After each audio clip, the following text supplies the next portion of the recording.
This story is presented by Blank Voice, Art for Art's sake. ये कहानी है मीरा नाम की लड़की। मनोहर और सावित्री के शादी के कुछ वर्षों बाद उनके घर एक लड़की ने जन्म लिया, जिसका नाम उन्होंने मीरा रखा। इकलौती लड़की होने के कारण मीरा को बहुत लाड प्यार से पाला गया। धीरे धीरे समय बढ़ता गया और मीरा 18 वर्ष की हो गई। जितनी ही उम्र मीरा की कम थी, उसमें उतनी ही समझदारी। मीरा बहुत ही गुणी सुशील लड़की थी। अब उसके माता पिता ने उसके विवाह के बारे में सोचा और जल्दी ही उन्हें एक अच्छा लड़का मिल गया। लड़का कामकाज और घर बार से अच्छा था, इसलिए जल्दी ही मीरा की शादी उससे कर दी गई। मीरा के माता पिता ने उसके विवाह खूब धूमधाम से किया और अपनी जितनी भी जमा पूंजी थी सब उसके विवाह में लगा दी। अब मीरा अपने ससुराल चली गई। शुरू में मीरा के साथ उसके ससुराल वालों का बर्ताव बहुत अच्छा रहा, पर कुछ दिनों बाद कब मीरा बहू से नौकरानी बन गई उसे खुद न पता चला। उसके ससुराल वालों का बर्ताव दिन पर दिन बदतर से बदतर होता जा रहा था और मीरा यह सोचती रहती कि उसको किस चीज़ की सज़ा मिल रही है, ऐसा उसने क्या किया है।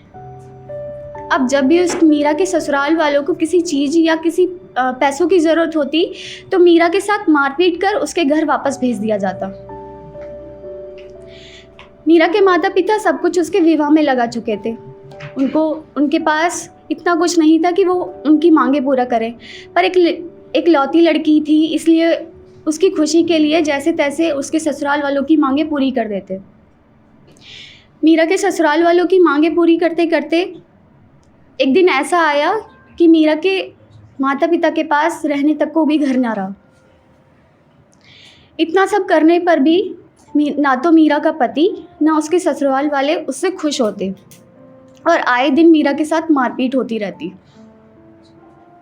एक दिन मीरा के पति का कारोबार में बहुत बड़ा नुकसान हुआ और उसका सारा इल्ज़ाम मीरा पर लगा दिया गया और उसके साथ मारपीट करके उसके वापस उसके ससुराल ये कहकर भेज दिया कि जब तक पैसों का इंतज़ाम ना हो जाए तब तक घर वापस मत आना।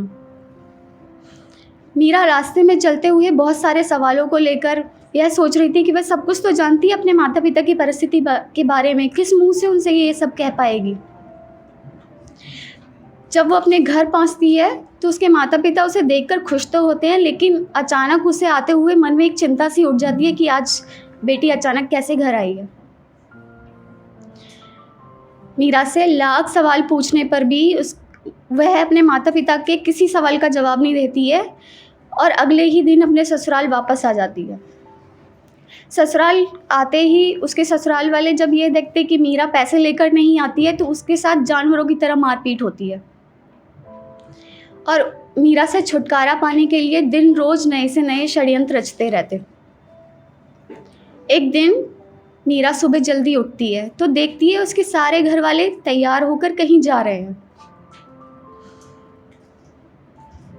और पीछे से उसकी सास आकर यह बोलती है, बेटा हमसे जो भी हुआ हमें माफ़ कर दो। हम चाहते हैं कि हम तुम्हारे साथ अच्छे से रहें और तुम भी हमारे साथ अच्छे से रहो। जो भी हुआ सब भूल जाओ और हम आगे से नई शुरुआत करते हैं। मीरा के सर पर हाथ फेर के वो निकल जाती है।